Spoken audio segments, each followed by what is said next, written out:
wind outside the convenience store howled through the broken gaps in the glass door as if warning them all of what was about to happen.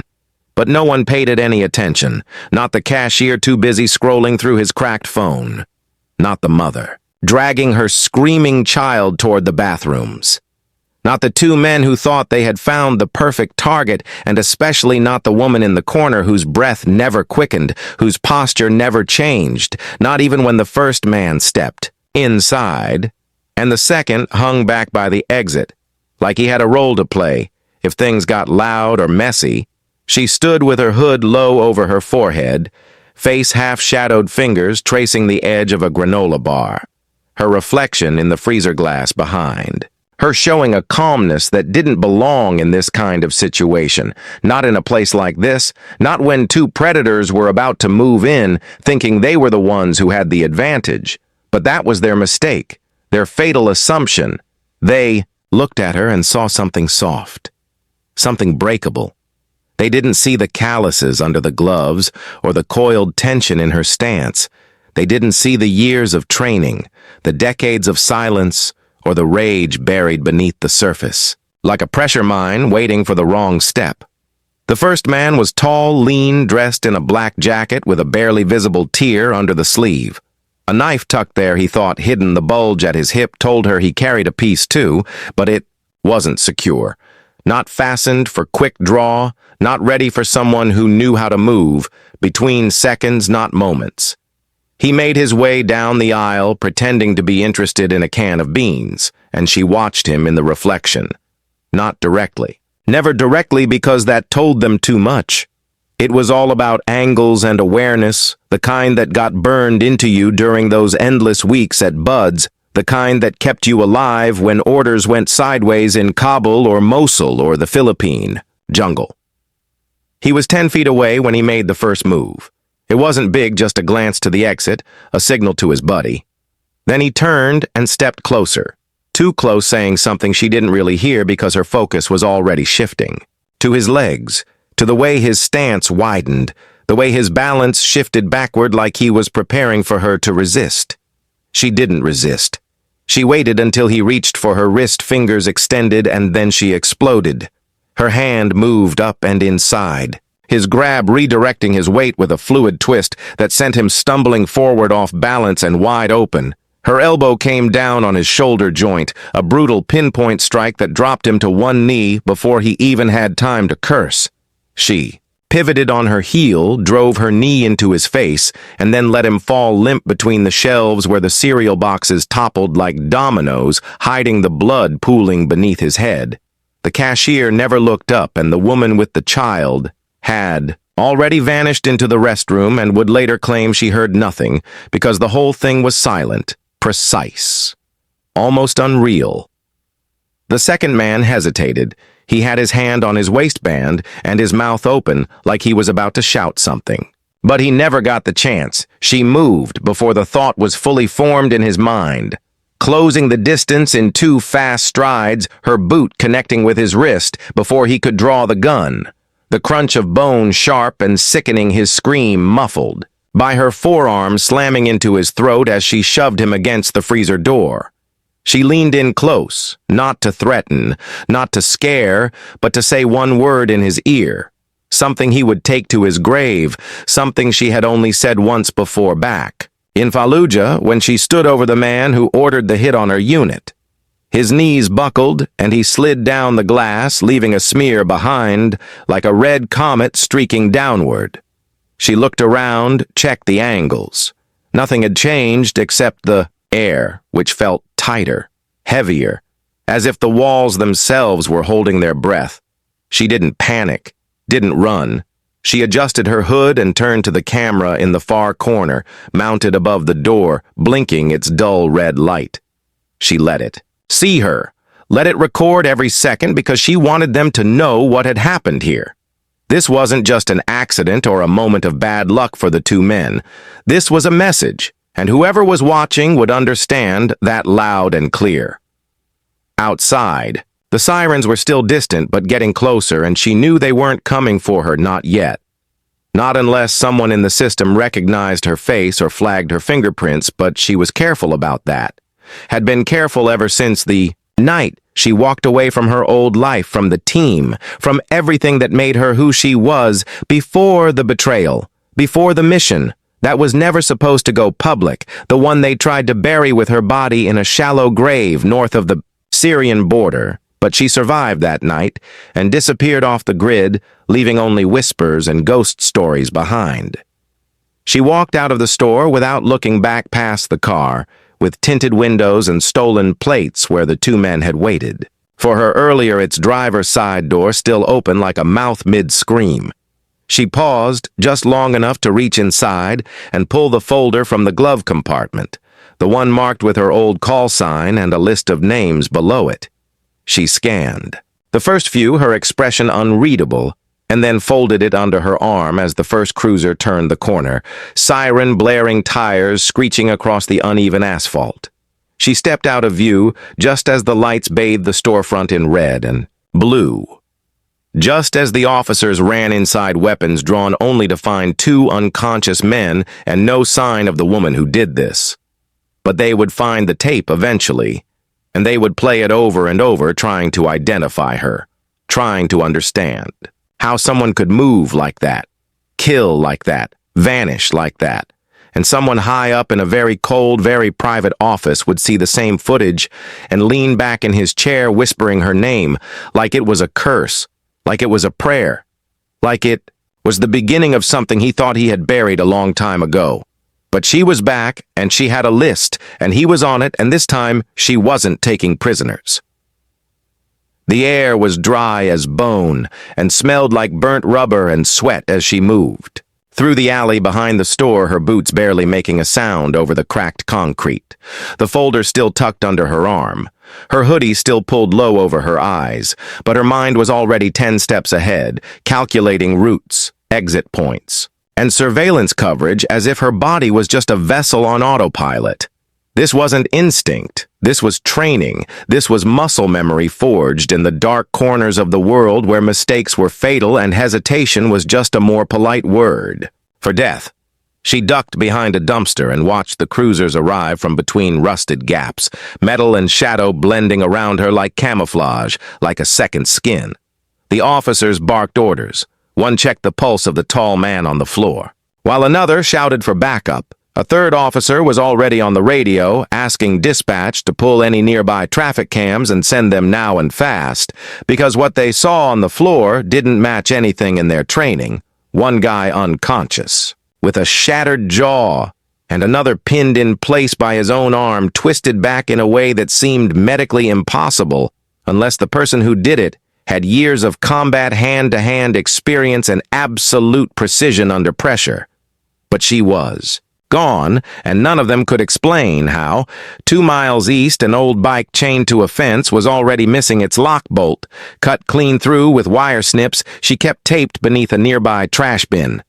A fallback plan from 3 nights ago when she scoped out the area and mapped the escape routes just in case her target showed up earlier than expected.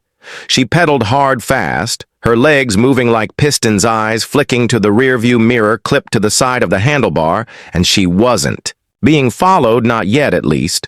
But the calm wouldn't last long, because now her face was on camera, and someone would run it, and someone would recognize her, and when they did, it would light up alarms in rooms she had once lived and killed. In 3 hours later, she was 30 miles south of the city, tucked inside a broken-down auto shop with one camera over the entrance and a shotgun behind the counter. The man who owned the place didn't ask questions because she paid in cash and didn't smell like a junkie. He gave her the back room and nodded, once said something about needing help with an engine block in the morning. But she just shut the door and slid the bolt across.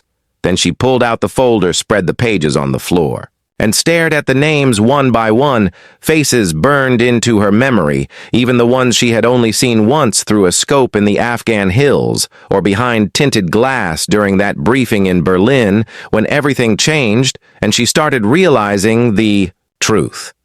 Her name had been stripped from records, her identity wiped clean and rewritten, but she had kept one thing, the list, the real one, not the version they fed to the brass with redacted files and sealed testimony. The truth was written in those. names and numbers, and she was going to check every last one off, starting with the man they called Mercer, the one who signed off on the mission that killed her team and left her buried under 6 feet of sand and steel. Mercer was a ghost now officially. Retired, but still working unofficially for people who didn't exist under agencies that didn't have names, moving money, weapons, and blood across borders like pieces on a chessboard, and he thought he was untouchable, thought no one would ever crawl out of the grave to find him, but she had, and now she was coming.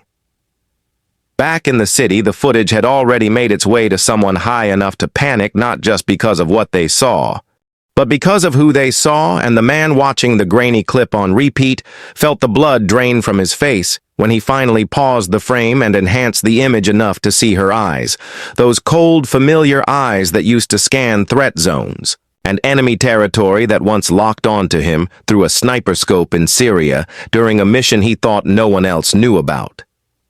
He knew her code name, Ghost 7, the one they had burned after the incident. He knew the kind of damage she could do, because she had done it for them for years, for their interests and their enemies alike, depending on what suited the mission and the moment, and now she was back, and she wasn't following orders. She was writing her own, and he didn't like the idea that she was this close, because if she got one name off that list, it meant she was going after the others, and he was number 5. He picked up the phone. Not his personal one, but the secure line buried in the wall behind the cabinet, and he dialed a number he hadn't used in 6 years. A direct link to a handler in Moscow who owed him a favor. The voice on the other end didn't speak right away, didn't need to, because they both knew what it meant when this line rang, and after a moment the voice simply said one word: terminate. She moved again just before dawn, taking the back roads out of town and heading toward Arizona, where the next name on the list had gone to ground 6 months ago. A man named Harris, once part of her logistics team, now living under a new identity, working for a private defense contractor, with ties to the same operation that had betrayed her.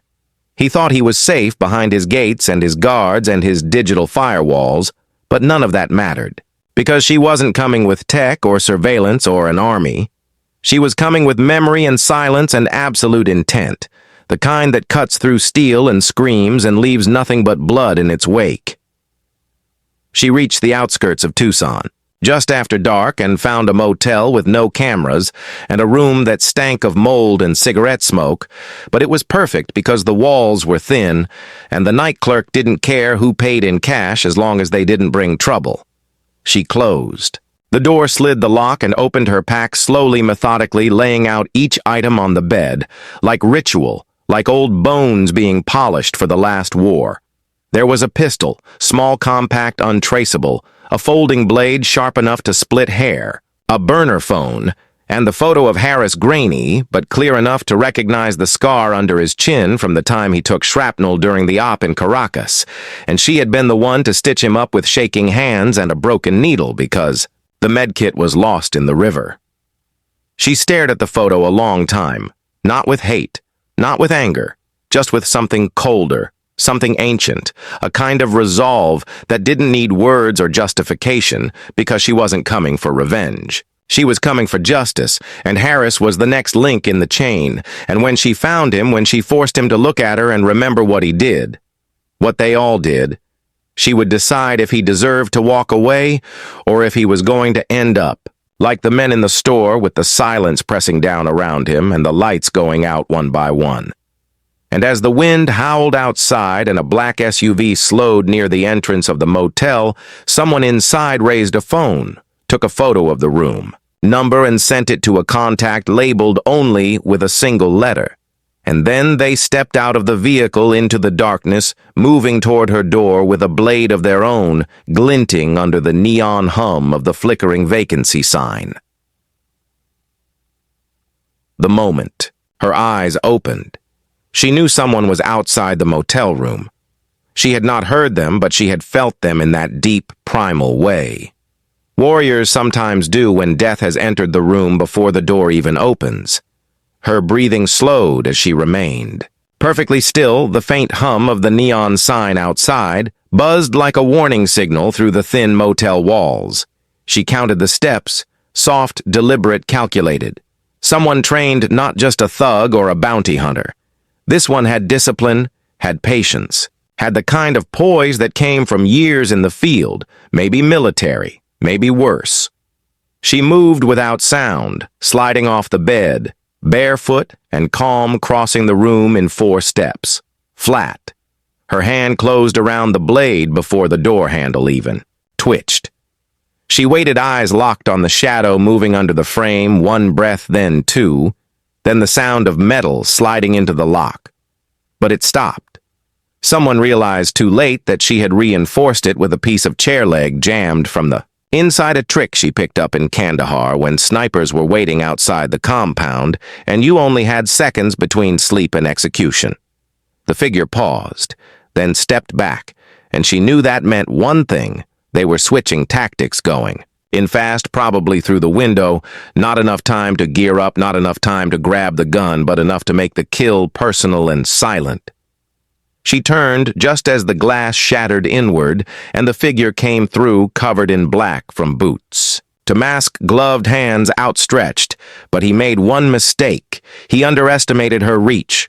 Her blade slashed across his forearm before his foot even hit the floor, and he hissed in pain, stumbling sideways as she drove her shoulder into his chest, forcing him into the wall with a grunt. The lamp fell, and the room was bathed in the sick red of the neon glow, but she saw his eyes now wide. Not with fear, but with recognition. He knew who she was, and that meant someone had briefed him. Someone with clearance. Someone inside. She didn't stop. She twisted her blade in a quick motion, aiming low, slicing at his thigh to drop him, then finished with a blunt strike to the throat. One precise hit that knocked the air from his lungs. He collapsed, wheezing, clawing at his neck, and she crouched beside him, pulled down his mask, and saw a face that didn't belong to any official agency. He was mercenary contract muscle and well paid but expendable. She found the phone in his jacket pocket, still warm from his body, and opened the most recent message. A single line of text, room 12. Eliminate with silence. The number was encrypted, but the delivery method told her enough. It came through a secure pipeline used by private intelligence networks, the kind that operated off the books, funded by ghost accounts tied to operations long since scrubbed from record. So they were watching her again, no longer pretending not to know she was alive, no longer ignoring her presence. They were coming now and fast, and they were willing to throw bodies at her if it meant slowing her down or scaring her off. But they had already made the mistake of underestimating her once, and now she had no intention of disappearing again, not until the names on that list were crossed out one by one with precision and purpose. She cleaned up the room as best she could, stuffed the man's body into the closet, and wiped down every surface with the kind of mechanical efficiency that came from hundreds of clean extractions. In enemy territory, she didn't look back as she walked out of the motel before sunrise, her pack light, her boots laced tight, her mind already locked on Harris and the location her contact had given her last week, a safe house outside the city. Disguised as a security firm with guards ex-military and loyal to a paycheck, not a flag, Harris had always been smart. Too smart to stay in one place for long, but also arrogant enough to think his past wouldn't catch up with him. She had read his file cover to cover. Even the parts that were redacted knew about his family, his habits, his investments, and most of all, the role he played in the op that broke her team. The op they later called Phantom Shade, a mission so dark, not even the CIA took credit for it. She arrived at the facility just after 9, dressed like a delivery contractor, clipboard in hand and ball cap pulled low. The guards at the front barely looked up as she scanned through the gates, and she made sure to walk with the same lazy confidence they saw every day from workers and techs, the ones who came and went like ghosts, unnoticed and unthreatening. Inside, she found the layout exactly as predicted. Offices to the left, weapons training range to the back, server room upstairs, but it was the corner suite that drew her eye. The one with blinds always closed and a security cam angled just a little too low, as if someone didn't want the feed to show everything.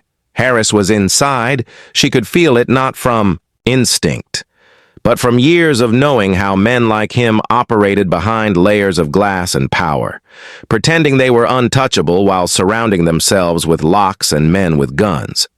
She bypassed the second checkpoint, using a stolen ID badge, still slick from the guard she'd knocked out in the parking lot behind the dumpster, then moved upstairs avoiding cameras and staying inside blind spots until she reached the hallway outside his office.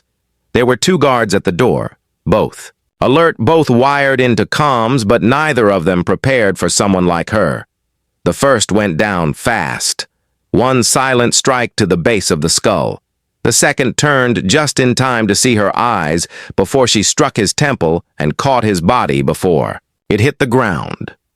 Then she was inside the suite, and Harris was standing by the desk, frozen eyes wide, mouth open, about to scream, but she was already there, blade in hand, pressing it to his throat and whispering his name in a tone so calm it made the blood drain from his face. She told him to sit, and he did. Slowly, carefully, hands raised and shaking, but her eyes never left his, and her voice never rose. She asked him why he signed off on the mission, why he left them to die, why he took the payout and erased their names from the report like they were never real. He said nothing at first, just shook his head and tried to look confused, but then she said a name, the one no one else could have known. The one they used only between them when things got too dark and cold and real.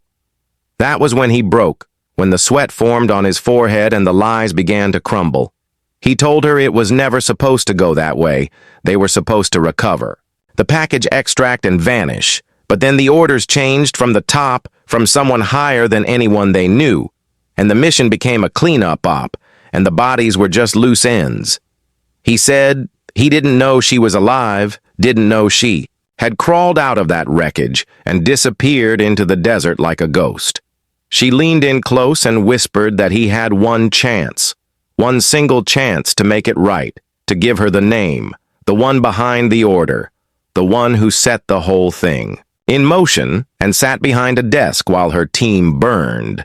He hesitated, looked at the door, looked at the camera in the corner, looked for any kind of escape, but there was none. Not from her, not anymore. He gave her the name, and it stopped her cold. Not because she didn't expect it, but because she did. Because deep down she had always known it would be him. And now that it was confirmed, she felt something shift inside her. Not rage, not satisfaction, but a kind of quiet finality, like the last piece of a broken puzzle snapping into place. She stood up, took his phone, and walked to the window just as the facility alarm started to wail and the red lights began to flash because someone had tripped a silent alert. Someone had seen the bodies or heard the guards fall, and now the whole place was locking down steel shutters, closing, and boots pounding against tile. But she was already gone, slipping through the side exit, using the old maintenance route that bypassed the lockdown protocols outside. The sun was rising, and the desert wind kicked dust across the lot as she vanished into the back of a truck heading east toward the mountains, toward the next name on the list. Because now it wasn't just about her team or the betrayal or the mission. That broke them. Now it was personal, and the man at the top of the chain didn't know it yet, but she was coming. The desert sun was merciless and unforgiving as she moved through the canyons, the wind ripping at her jacket, the dust settling in every crevice of her gear, but she welcomed it. The harshness was familiar. The kind of pain that reminded her she was alive, that nothing in this world came easy and nothing worth fighting for came without scars. She kept the folder safe in her pack. Name burned into her mind like a brand. The man at the top, the one who had orchestrated the mission that killed her team, the one who had thought she was dead and buried under the rubble of lies and forgotten wars. She reached the small town just As dusk settled behind the mountains, a place built on secrets and silence, a crossroads for those who wanted to disappear and those who wanted to find them. The streets were empty, except for a few late shift workers and a couple of drunks lingering outside the bar. But she had eyes everywhere, trained eyes that missed nothing. The safe house was an old ranch on the outskirts with faded paint and boarded windows. It looked abandoned, but the satellite images told a different story. She moved fast, slipping past the perimeter cameras, using a scrambler to block signals and jamming the radio frequencies. She could hear the dogs barking somewhere in the distance, and that told her she was close because no one ran those without expecting trouble. She found the back door unlocked just the way her informant had promised and slipped inside the stale air, thick with the smell of cigarettes, cheap whiskey and fear. The interior was dim and cluttered with remnants of a life lived half in the shadows. Old newspapers scattered on the floor, a cracked television blinking static in the corner, and the faint hum of a generator running somewhere below the floorboards. She kept low, her senses on full alert. Every sound amplified, every movement a potential threat because she knew better than anyone how quickly calm could turn to chaos. A shadow moved in the doorway. She froze, crouched ready to strike, but the figure hesitated and then stepped forward. A man older than she, expected gray at the temples, eyes sharp and calculating, but worn like he carried 1,000 regrets. He introduced himself as Donovan, the man who had been Harris's handler and who knew the man at the top better than anyone else still alive. Donovan spoke in riddles about power and betrayal, about governments that sold their own and contracts written in blood. But she was not here for stories or apologies. She was here for the man who had sent her to die. He warned her that going after him was suicide, that the network protecting him was vast and ruthless, and that even now men were closing in from all directions, that this was bigger than her team, bigger than her list, and that some truths were better left buried, but she listened without blinking because she had already crossed that line the moment she survived, and now there was no turning back, no forgiveness, and no retreat. Donovan pulled a file from his coat, a thick envelope with photos and documents that revealed the extent of the conspiracy the deals made. In smoke-filled rooms, the off-the-books assassinations, the manipulation of entire governments, and the men who profited while soldiers like her and her team were left as pawns and casualties. It was a web of lies so vast that unraveling it would tear down the very foundations of power. She took the file and promised Donovan nothing but left the way. She came disappearing into the night with the weight of the truth and the promise of reckoning burning in her chest. The desert was silent, except for the distant howl of coyotes and the steady beat of her heart as she prepared for the final move, the confrontation that would either bring justice or bury her once and for all. Back in a fortified compound deep underground, the man at the top watched the surveillance feeds flickering across multiple screens, his face unreadable but his eyes cold and hard like steel.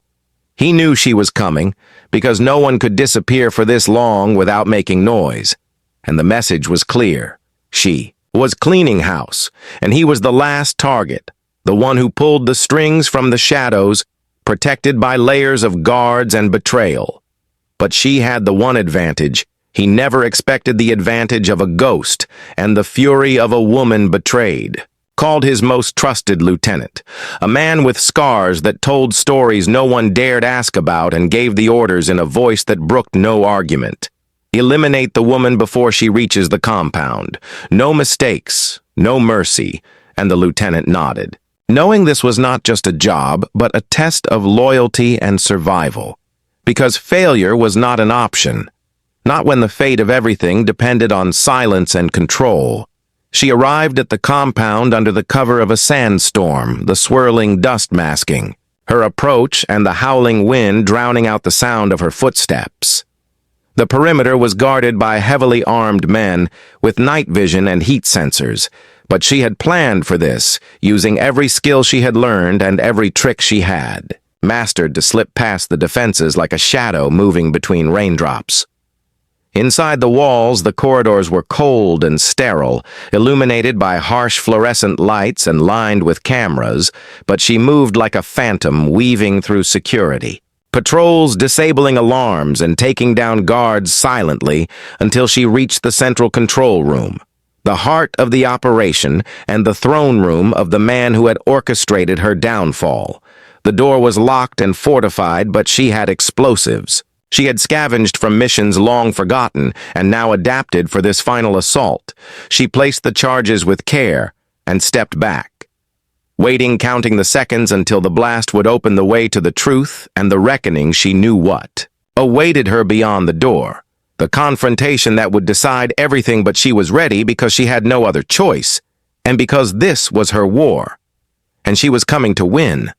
The charges exploded, tearing through steel and concrete, sending debris flying into the hallway and setting off alarms that screamed like banshees through the compound.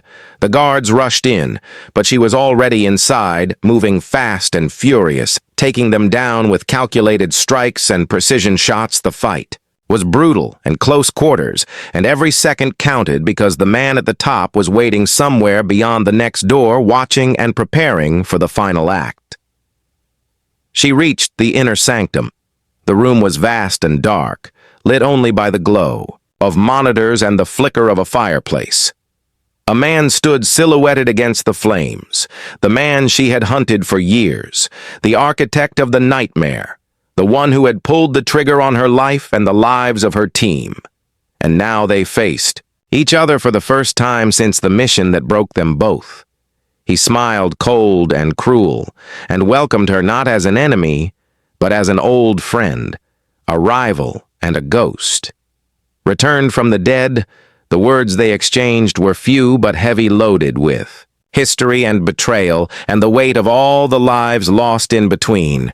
She told him she was not the same woman he thought she was, not the broken soldier buried in a desert grave, but a force of nature and justice and vengeance wrapped in skin and bone and fury. He laughed and said that she could not win, that the system was bigger than her, bigger than any one person, that she was just a ghost, a memory, a warning to others who dared cross the line.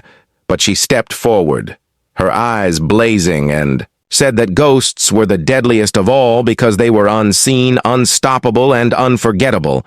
And then she struck the first blow and the battle began. The fight was long and merciless, a clash of skill and willpower and everything they had. Carried in their souls, the room echoed with the sounds of combat, the crash of bodies, the snap of bones, and the harsh breaths of warriors.